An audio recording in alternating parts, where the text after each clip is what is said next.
Oh, but I will, even if I have to come back tomorrow, and the next day, and the next day, and the next day, and the next day, and the next day, and the next day, and the next day, and the next day, and the next day.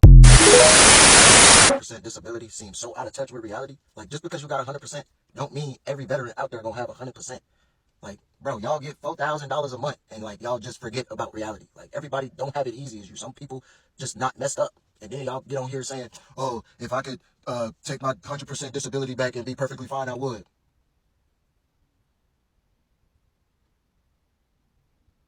Stop. All I ask is when you lay your head on that pillow at night, you know I gave you everything I had. You did. I gave you everything I had.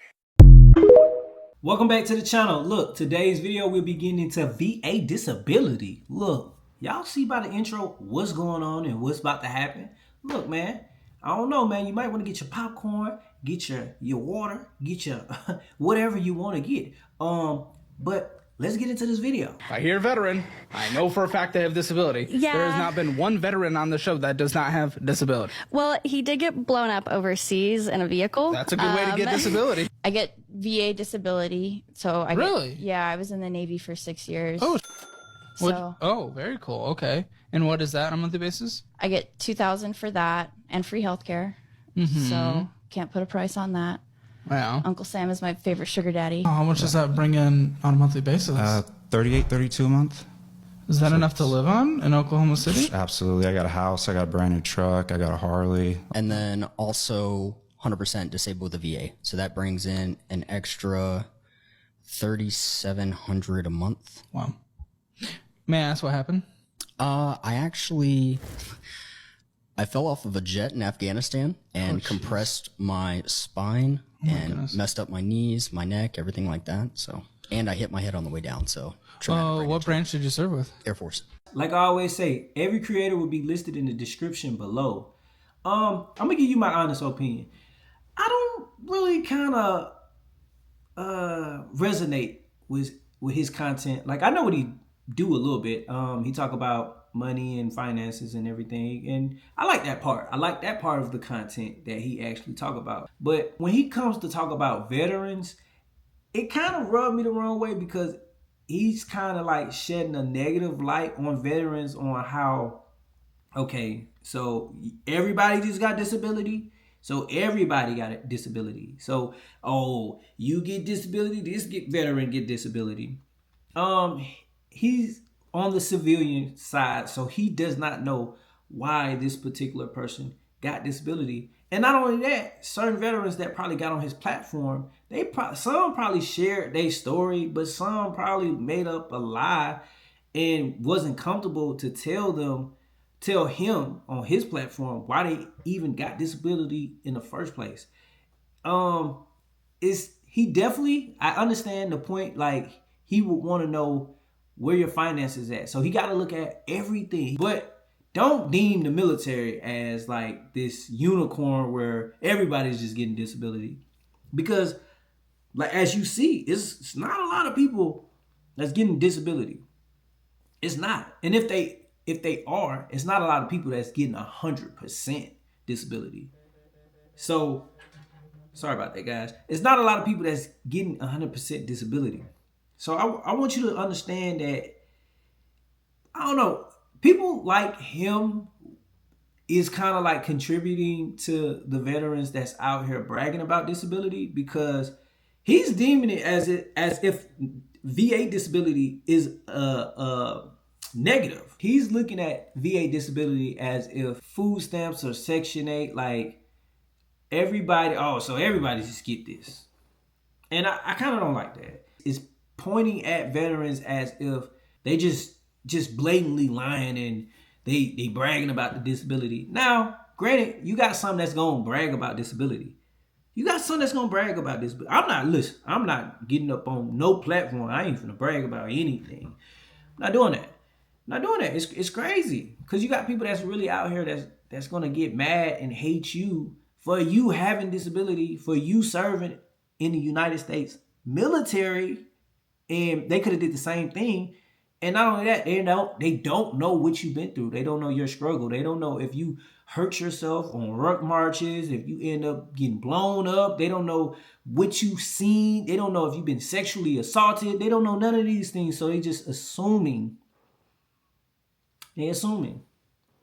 But guys, let's get into the next video though. I got a DM from a person asking me, what do I do? I got 100% from the VA, but I want to join the military again. My 100% is temporary, but if this review comes back up and I pretend like everything's okay, I can join again, no problem. My hopes for joining again is to get this off my record, and because my family's kind of pressuring me to join back again. Now, when I got this DM, I was confused. I asked this person, so is your family full of like service members or something? This person confirmed. So now it just brings me to question, so your family knows exactly how all this works, and they know that you are damaged to a point where you get 100% immediately, and you didn't even finish your first contract. They know that there's some damage, whether it be physically or emotionally. And they tell you, yeah, we understand that, but join again. Tell me, how does your family care about you or love you or support you in any facet? Because they don't. Because think about that. What if you actually join back in and then the injuries that you already have persist? It's documented that you made a miraculous recovery before off of the same thing. What do you do when you actually need to get out at that point where you cannot take it anymore? It's like one of those situations where I don't know if the person that DM'd me or their family is having like a short-term thought process on how this works. You're basically set for life, and your family is telling you, say, forget that and join again. And it's like, aside from that person's family, they're like, yeah, I really miss the camaraderie and I'm alone now and yada yada. And it's just like,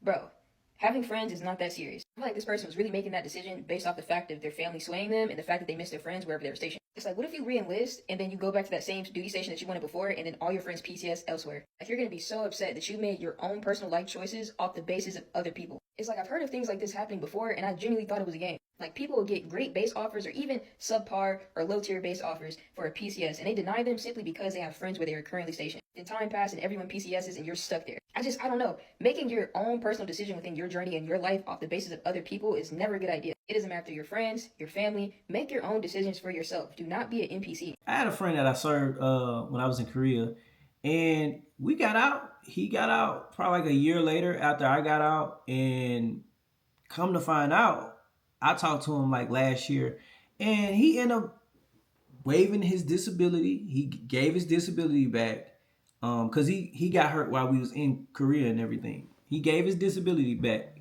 to be a contractor. Granted, understand it. That's not the military, but he had to waive his disability in order. That's from what he told me. I don't know how true it is. I know some contractors that still getting disability, so I don't know how true. I don't know what he actually did, but I do know, and this is for the viewers that's actually watching to this point of the video, I do know that if you go back into the service and you waive your disability, sir, or ma'am, you just shot yourself in the foot. You basically telling the military that, hey, everything is all right with me. I'm good to go back and go serve and go fight. So when it's time for you to retire, you might have a nice pension, nice retirement, but you might not be able to get disability ever again. And I get it. For some folks, disability is not the way, but if, look at it like this. We all going to get old, some of us, we might leave earlier than others. And it's okay, it's God creation, so don't feel no way. But I just want you to realize we are gonna get older. So when we get older, things is gonna start hurting us. We're gonna have back pain, we're gonna have neck pain, we're gonna have shoulder pain, knee pain, feet pain, all these different pains. Some people might have a heart attack or a stroke. All these different pains that you're going through.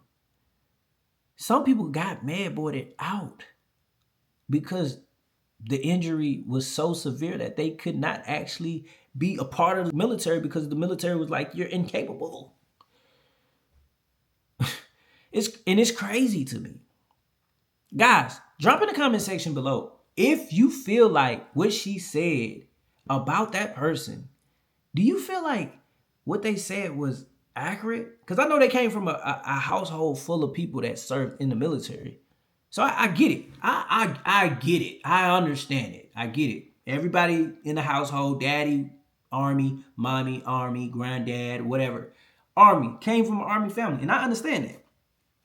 But it gets to a point, like how she said, you got to actually look at your life for what you wanted Your life that your family strive for and want is not your life. It's not your life. You might have kids one day. You might want kids one day. Or you might just want to be out of the military freely and just travel and do whatever you want to do. Also, don't forget to like and subscribe. Comment below. What was your favorite part about this video? And look, this is Might Make Me Laugh, and see you in the next video. Peace.